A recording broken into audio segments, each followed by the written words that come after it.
እንደምናረፈዳችሁ የተከበራችሁ ተመልካቾቻችን ከዕለቱ ፖሊሳዊና ወንጀል ነክ ዘገቦች ጋር ግዛቸው ገለታ ነኝ። አብራችሁን ቆዩ። የ2018 ሀገራዊ ምርጫ ሰላማዊ ሆኖ በስኬት እንዲጠናቀቅ የኢትዮጵያ ፌዴራል ፖሊስ አስፈላጊውን ዝግጅት ማድረጉ ተገለጸ። ሐዋርያው ጳውሎስ ተጨማሪ ዘገባ አለው። በሁሉም የሀገራችን አካባቢዎች በዘንድሮ ዓመት የሚካሄደው ጠቅላላ ሀገራዊ ምርጫ ያለምንም ችግር እንዲከናወን ሁለንተናዊ ዝግጅት መደረጉ ተገልጿል። 2018 የምርጫ ወቅት ነው። ቀጣይ ሰባተኛው ብሔራዊ ምርጫ የሚካሄድበት ወቅትም ስለሆነ ምርጫው ሰላማዊ፣ ፍትሃዊ እንዲሆን ያለምንም የጸጥታ ችግር እንዲከናወን ለማድረግ ፌዴራል ፖሊስ ያለው ሚና ጉልህ ነው። ምርጫው በሚካሄድበት ወቅት የምርጫ ግብዓቶች ደህንነት ተጠብቆ ከቦታ ቦታ ማንቀሳቀስ እንዲቻልና የምርጫ ቅስቀሳዎች በሚካሄዱበት ጊዜ ጥበቃ እንደሚደረግም ተነግሯል። የምርጫ ማቴሪያሎችን በማድረስ በመጠበቅ እንዲሁም ካምፔኑ በሚጀመር ጊዜ ተገቢውን ሁሉ ጥበቃ የማድረግ እና በቅድመ ምርጫም በምርጫ ጊዜም ከምርጫም በኋላ ለዚህ ተገቢውን ዝግጅት አድርገናል።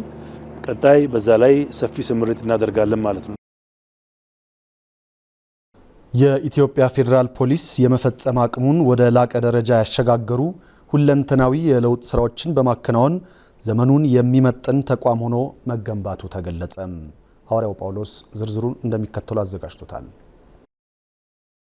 ባለፉት የሪፎርም ዓመታት ፖሊስን ለማዘመን በርካታ ውጤታማ የለውጥ ሽግግር መደረጉ የተገለጸ ሲሆን ፖሊስ የሕዝብ አለኝታነቱ ተመልሶ በፍትህ ስርዓቱ ላይ ከፍተኛ ለውጥ ማምጣት መቻሉ ተነግሯል። ላለፉት 7 ዓመታት ፖሊስ እንደ ተቋም እየተሰራ በአዲስ ትራንስፎርማቲቭ ጆርኒ ውስጥ እንዲገኝ ለማድረግ የሚያስችሉ ትልልቅ ፍጻሜዎች የታዩባቸው ዓመታት ናቸው። ፖሊስን የምንረዳበት፣ ፖሊስን የምንገነዘብበት፣ ኢትዮጵያና ፖሊስን የምናስተሳስርበት መንገድ የተለየ እንዲሆን ከማድረግ የጀመረ ጉዞ ነው። የሀገር ህልውና እንዲቀጥል፣ የዜጎች ደህንነት እንዲረጋገጥ የጸጥታ ተቋማትን ነፃና ገለልተኛ አድርጎ መገንባት መተኪያ የሌለው ተግባር ነው የተባለ ሲሆን በህዝብ አገልጋይነት ላይ የተመሰረተ የጸና ሀገረ መንግስት ለመገንባትም ወሳኝ መሆኑ ተገልጿል። ለሀገረ መንግስት ግንባታ ጉዳይ ፖሊስና መሰል ተቋማትን ነፃ፣ ገለልተኛና ዘመን ተሻጋሪ አድርጎ የመገንባት ጉዳይ ለኢትዮጵያና ለኢትዮጵያውያን በሙሉ ሀገርን በጽኑ መሰረት ላይ የማንበር ጥያቄ ለዘመናትም ያላሳካናቸው የቤት ስራዎች የነበሩ ናቸው። ፖሊስ ውስጥ የምናካሂደው ለውጥና እንቅስቃሴ ሌሎች የጸጥታ ተቋማትን፣ የህግ አስከባሪ ተቋማትን ጨምሮ በጣም ረዥም ዘመን ተሻጋሪ ነው። ፖሊስ የሚመራበትን ሰነድ በአዲስ መልክ ቀርጾ በሰው ኃይሉ በቴክኖሎጂ አጠቃቀሙና በትጥቅ አቅሙ የላቀ ደረጃ ላይ እንዲደርስ እቅድ አውጥቶ በመስራቱ ከፍተኛ ለውጥ እንዳመጣ ተጠቁሟል። ፖሊስ በምን እሳቤ ነው መመራው ብሎ የራሱ የሆነ ዶክትሪን አዘጋጅቶ ወደ ስራ የገባበት፣ በዶክትሪኑ ውስጥ ደግሞ የሰው ሀብት ልማት ትልቁን ስፍራ ሊይዝ የሚገባ መሆኑን አዲሱን ማንነት በተግባር በፖሊስ ውስጥ አይተናል። አዲሱ ማንነታችን ከተቋም ግንባታ አንጻር የተጀመረውን መቀጠል ብቻ ሳይሆን አልቆ መቀጠል። ዛሬ ፖሊስ አሉ የተባሉ ዘመናዊ ቴክኖሎጂዎችን በመታጠቅ ረገድ ቀዳሚ ተቋም መሆን ጀምሯል። ጠንካራ ስነ ምግባር ያለው በፖሊሳዊ ዲሲፕሊን የታነጸ ህዝብን በቁርጠኝነትና በታማኝነት የሚያገለግል ፖሊስ መፈጠሩም ተገልጿል። የሰው ኃይሉ በስነ ምግባሩ በተግባሩ በእርግጥም ህዝብን ያከበረ፣ በሰብአዊነት የሚያገለግል፣ በጀግንነት የሚጠብቅ ተቋም እንዲሆን ጠንካራ መሰረት መጣል ተችሏል። በፖሊስ የተጀመረው ሪፎርም በጥናትና ምርምር እየታገዘ እንዲቀጥልና ዘመን ተሻጋሪ የጸጥታ ተቋም መገንባት እንዲቻል የኢትዮጵያ ፖሊስ ዩኒቨርሲቲ ከፍተኛ አስተዋጽኦ እያደረገ እንደሚገኝ የተገለጸ ሲሆን የ3ኛ ዲግሪ የፒኤችዲ ፕሮግራም ለማስተማር ዝግጅቱን አጠናቆ ማስጀመሩም ተጠቁሟል። ይሄ ተቋም ሴንተር ኦፍ ኤክሰለንስ ሆኖ በፖሊስ ውስጥ የተጀመረው ሪፎርም በምርምር በእውቀት በደንብ ታግዞ እንዲሄድና ስር እንዲሰድ በማድረግ ረገድ የዩኒቨርሲቲው ሚና የማይተካ ነው። በአዳማ ከተማ የግድያ ሙከራ ወንጀል በመፈጸም የተጠረጠረው ግለሰብ በቁጥጥር ስር ውሎ የፍርድ ውሳኔ የተላለፈበት መሆኑን ፖሊስ አስታወቀም። ማክቤል ጡማይ ተጨማሪ አለው። በ10/08/2017 በግምት ከምሽቱ 5 ሰዓት አካባቢ በአባ ገዳ ክፍለ ከተማ ደጋጋ ወረዳ በተለምዶ 40 ሜትር መንገድ ተብሎ በሚጠራው ስፍራ ወንጀሉ ስለመፈጸሙም ተገልጿል። የቋሚና የተንቀሳቃሽ ጥበቃ የሚካሄድበት ቦታ ላይ ነው። ይህ ወንጀል ሲፈጸም እነዚህ አባሎቻችን በጥበቃ ላይ ነው ያሉት። በዚህ ሰዓት ተጠራጥረው ለፍተሻ እንዲቆምና ለፍተሻ እንዲተባበር በሚጠይቁት ሰዓት ነው ግለሰቡ በወቅቱ በያዘው የጦር መሳሪያ በስታር ሽጉጥ ተኩስ ፈጽሞ በተኩሱም አንድ የሚሊሻ አባላችን ላይ ከፍተኛ ጉዳት አድርሶ የግድያ ሙከራ ፈጽሞበት ነው የተሰወረው። ተጠርጣሪው ወንጀሉን ከፈጸመ በኋላ ይዞት በነበረው ተሽከርካሪ የተሰወረ ሲሆን ከሌሎች የጸጥታ አካላት ጋር በቂ መረጃዎችን በመለዋወጥ ስራዎችን በቅንጅት በማከናወን በቁጥጥር ስር መዋሉን መርማሪ ፖሊሱ ተናግረዋል። B34 236 የሆነ አዲስ አበባ የሆነ ኮሮላ ተሽከርካሪ ይዞ ነው ሲንቀሳቀስ የነበረው።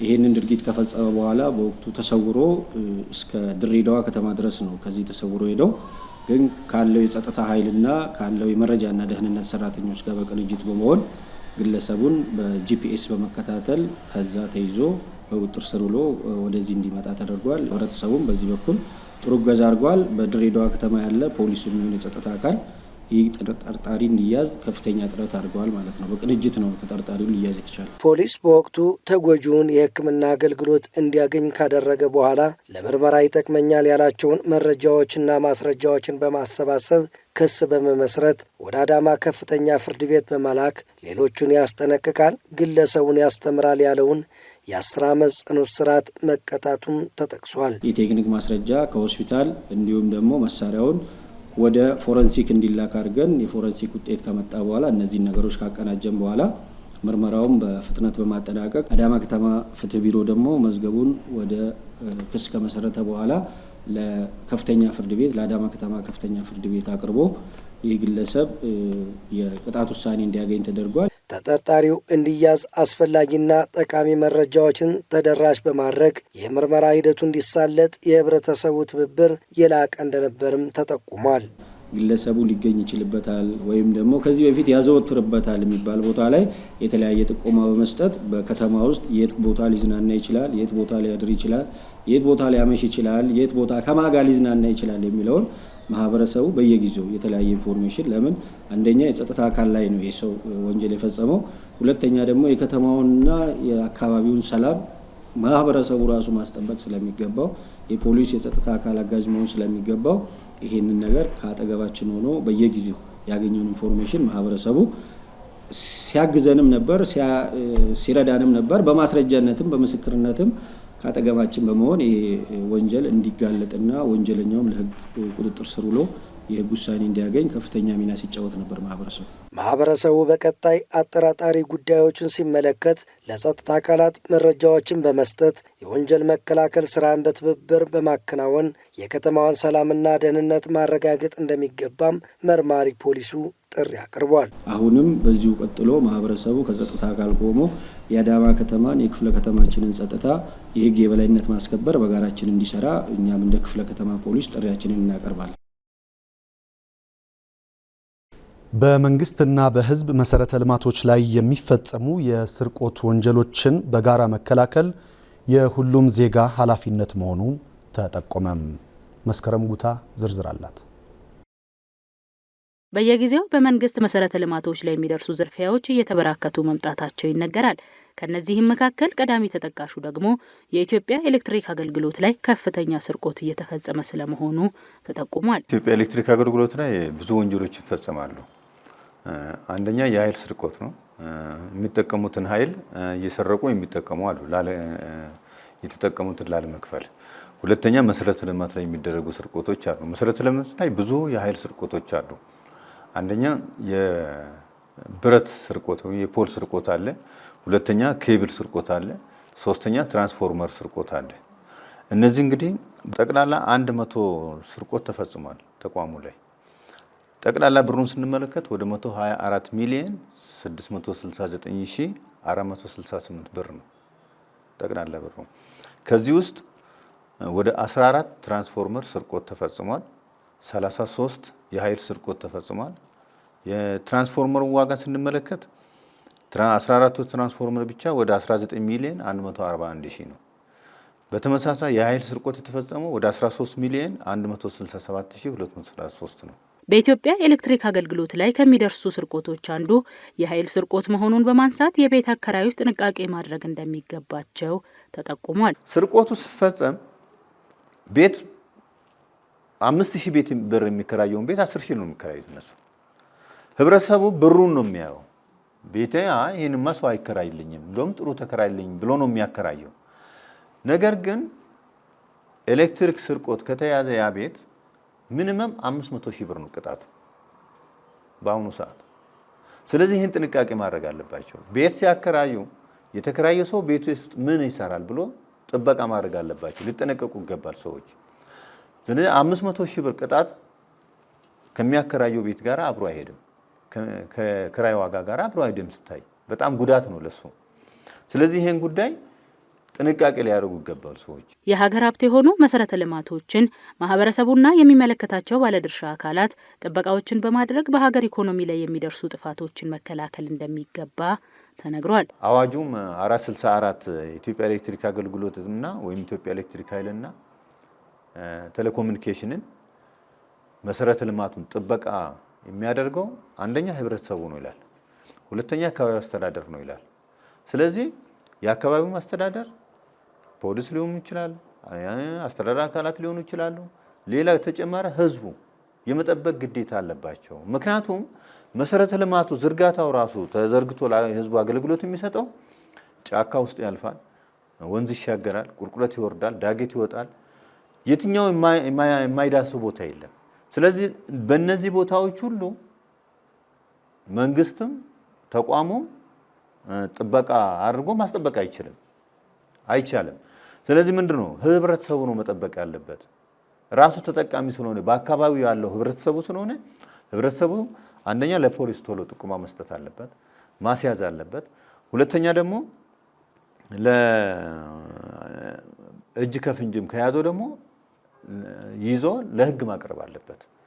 ስለዚህ በዚህ በኩል እንግዲህ ህብረተሰቡ ተሳትፎ በጣም ይጠበቃል። የመንግስትና የህዝብ ሀብት የሆኑ መሰረተ ልማቶች ላይ ጥቃት የሚያደርሱ ግለሰቦችም ሆነ ቡድኖች ላይ ያለው ተጠያቂነት ከፍተኛ መሆኑን በመጥቀስ አጥፊዎች እንዳይሸሸጉና እንዳይጠፉ ፍርድ ቤትም የዋስትና አሰጣጥ መብት ላይ ትኩረት ሊያደርግ ይገባልም ብለዋል። በስርቆት ላይ የሚሰማራ ሰው እኮ መጀመሪያውኑ ህሊናውን ሸጦ እኮ ነው ከህብረተሰቡ የአኗኗር ስርዓት ይወጣል ማለት ነው። ከአኗኗር ስርዓት ከወጣ ደግሞ እንደ ማንኛውም ሰው ነገ መንግስት ይዘኛል፣ ፖሊስ ይዘኛል ብሎ ፈርቶ ፍርድ ቤት አይቀርብም፣ ይጠፋሉ። ስለዚህ አንዳንድ ጊዜ እነዚህ ነገሮች ታሳቢ ቢደረጉ ህጉ ቢፈቅድም ነው እንዲህ አይነት ችግሮች ደግሞ አሉ። እነዚህ ሰዎች ተመልሶ ላይገኙ ይችላሉ። ቀጣይ ደግሞ ሌላ ቦታ ሄደው ነው የሚሰርቁት። አሁን ለምሳሌ አንድ እንጀራ ጋጋሪ እዚህ ከያሽው ከለቀቅሽው አይገኝም። በቃ ለምሳሌ የካ ላይ ከተያዘ ዛሬ እዛ መብቱ ከተጠበቀለት እሱ ቃሊቲ ገብቷል፣ ወይም ደግሞ ሌላ ቦታ ወይ ቡራዩ ገልቷል፣ ማንም አያገኘው። እዛ እንደገና ስርቆት ነው የሚቀጥለው። ስለዚህ እነዚህ ነገሮች ታሳቢ ቢደረግና ፍርድ ቤቶችም እንደዚህ አይነት ሰዎች ውሳኔ እስከሚሰጥ ድረስ እንዲቆይና መረጃ ቶሎ ተሰባስቦ መረጃ ተቀነባብሮ ለፍርድ ቢቀርቡ ጥሩ ነው የሚል ሀሳብ ነው ያለ። የኢትዮጵያ ፌዴራል ፖሊስ የመስክ አሰልጣኞች ብቃትና ስነ ምግባር ያላቸውን አባላት በማፍራት ለሙያዊ ተልዕኮ ዝግጁ የማድረግ ኃላፊነታቸውን በላቀ ቁርጠኝነት እየተወጡ እንደሚገኙ ተጠቆመም። ደምሌ ፈቀደ ተጨማሪ አለው። በአካል ብቃቱ የዳበረ በስነ ልቦና የጠነከረ በዲሲፕሊን የታነጸና ሕዝብን በታማኝነት የሚያገለግል የፖሊስ ኃይል በማፍራትና ለሀገር በማበርከት አሰልጣኞች ከፍተኛው ሚና እየተወጡ እንደሚገኝ ይገለጻል። አሰልጣኝነት ማለት በጣም ደስ የሚል ነው። ምክንያቱም አንደኛ ወኔ ያለ ለመጀመሪያ ዙር እዚህ ከአህድ ካለው ተመልምሎ እዚህ ራሱ ለአሰልጣኝነት መምጣት በራሱ እድለኝነት ነው ብዬ አምናለሁ። ስለዚህ እዚህ ያለ ሰልጣኝ በብዙ ብቃትና በተለያዩ መሰናክሎች ያለፈ ነው። ያ ማለት አየሩም አለ ብዙ ነገሮች ጣውረዶች አሉ። እሱን ተቋቁመን እኛም ለዛሬው አቀም በቅተናል ማለት ነው። ማንኛውም ሰልጣኝ እኩል ችሎታ እንደኖረው እኩል አቅም እንደኖረው አድርገን ስልጣናውን በተገቢ ሁኔታና ፈጽሞ እንዲወጣ አድርገናል። ለነሱ አሪያ ከመሆን አሪያ ሆነን እኛ የራሳችንን ራስን ክብር ሳይሆን ስራው በማስቀደም ሰራዊቱ ምንድነው የሚያስፈልገው፣ ሰልጣኙ ምንድነው የሚጠቅመው፣ ምንስ ይጎዳዋል፣ ከዚህ ከመጥፎ ነገሮች ውጡ፣ መልካምን አድርጉ እያል ሰራዊቱን በጥሩ ሁኔታ ቀርጸናል ማለት ነው። ሰልጣኞች በማሰልጠኛ ቆይታቸው ችግሮችን ተቋቁመው ፈተናዎችን በብቃት አልፈው ተቀራራቢ እውቀትና አቅም ፈጥረው እንዲወጡ በማድረግ በኩል አሰልጣኞች ትልቅ ሚና ይጫወታሉ። የኢትዮጵያ ፌዴራል ፖሊስ ለመጀመሪያ ጊዜ በራስ አቅም አሰልጥኖ ያስመረቃቸው የኮማንዶ አባላትም ስለ አሰልጣኞቻቸው አበርክቶ እንዲህ ሲሉ ተደምጠዋል። የተለያየ ባህሪ ያላቸው ይህን ሁሉ የተለያየ ባህሪውን ወደ አንድ ባህሪ በማምጣት አንድ አድርገን በመቅረጽ እኔ እንደ ራሴ አድርጌ እንዳባቱኝ ነው የቀረጽኩት። ይሄን ጦር ማለት ስንቀርጽ እንደዛ ነበር። ለግዳጅ ብቁ ለማድረግና ስልጠናውን በሚገባ አቅም ጨብጦ ለአሃዱ ወጥቶ ለሀገራችን ካለው አየር ጸባይ አንፃር ያለውን ስልጠና ጨብጦ ወጥቶ ስራ ላይ ከአሃዱ ነባሩ ጋር ተቀላቅሎ ስራ ለመስራት የሚገባውን ለሱ የሚያስፈልገውን ስልጠና ለማስጨበጥ ከኛ የሚደረገውን ከመጀመሪያ ሲጀምር ብዙ የተለያዩ ስልጠናዎች አሉ። እነሱን ለማስጨበጥ በምንችለው ጥረት ስናደርግ ቆይተናል። ሰልጣኞች በማሰልጠኛ ቆይታቸው መልካም ስብዕና ተላብሰው እንዲወጡና ማህበራዊ ህይወትን እንዲላመዱ ወደ ስራ ተሰማርተውም የአገልጋይነት ሙያን አክብረው ከማህበረሰቡ ጋር መልካም መስተጋብር እንዲኖራቸው ሀገራዊ፣ ሰብአዊና ተቋማዊ ኃላፊነታቸውን በብቃት እንዲወጡ በማብቃት በኩል አሰልጣኞች ከፍተኛውን ኃላፊነት ስለመወጣታቸው ይነገራል። ሰልጣኞችን ማስጨበጥ ያለብን ነገሮች ብዙ ስራዎች አሉ። ስልጠና ብቻ ሳይሆን በዲሲፕሊናቸው በዲሲፕሊን ታንጾ እንዴት ከማህበረሰቡ ጋር ተቀላቅሎ ለማህበረሰቡ የሚያስፈልገውን ግዳጅም ለመወጣት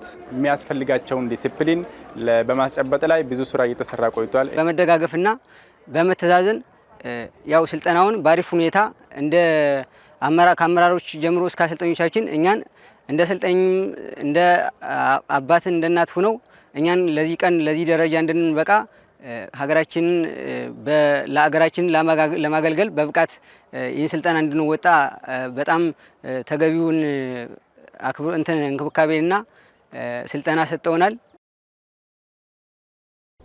በቅርቡ ተግባራዊ የተደረገው የትራፊክ መረጃ አያያዝ ስርዓት አተገባበር ላይ ለሚከሰቱ ችግሮች ዘላቂ መፍትሄ ለማምጣት ከባለድርሻ አካላት ጋር ውይይት ተካሂዷል። ማክቤል ጡማይ ዝርዝሩ እንደሚከተለው አዘጋጅቶታል።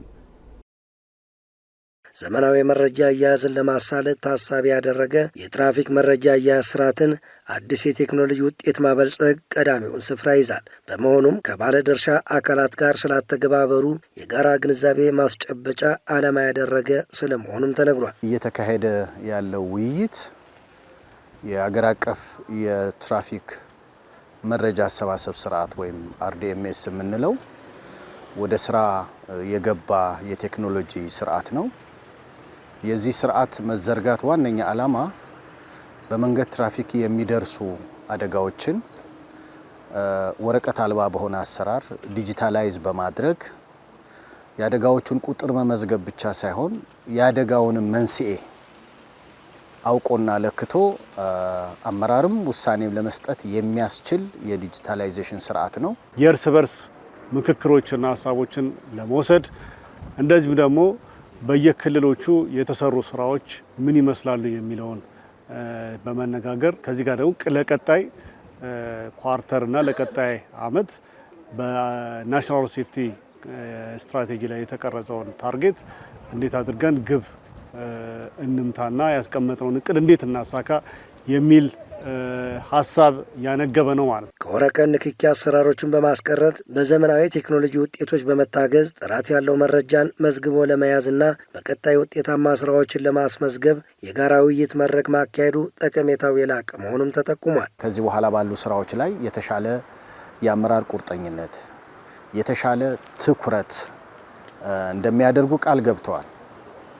ይሄ ሆነ ማለት ደግሞ በአንዳንድ ክልሎች ያየነው ጥሩ አፈጻጸም በሌላውም ክልል ይንጸባረቃል ማለት ነው። ይሄ መግባባት ወደ ስራ ተቀይሮ ውጤታማ የምንሆንበት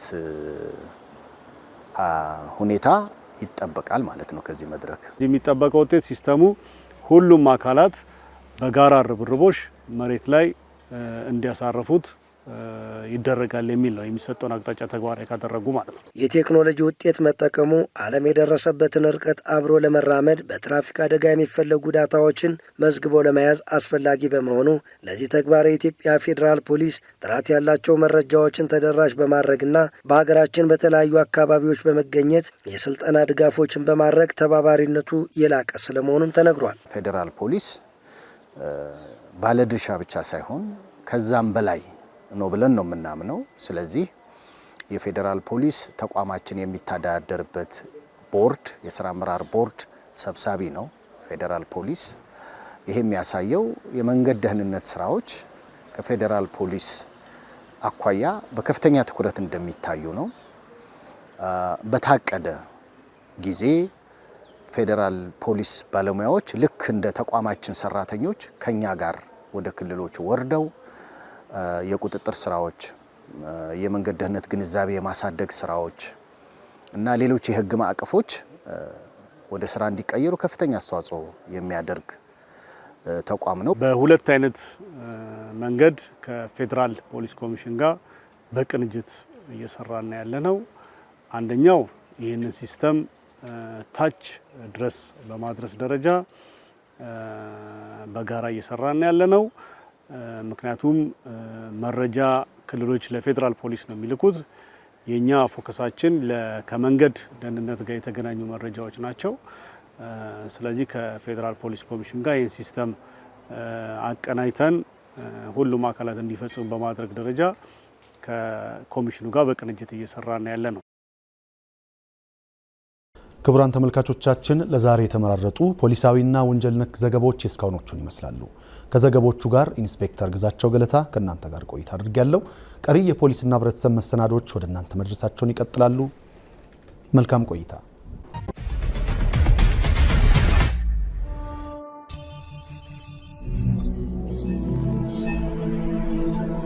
ሰላምና ደህንነት ለሁለንተናዊ ተጠቃሚነት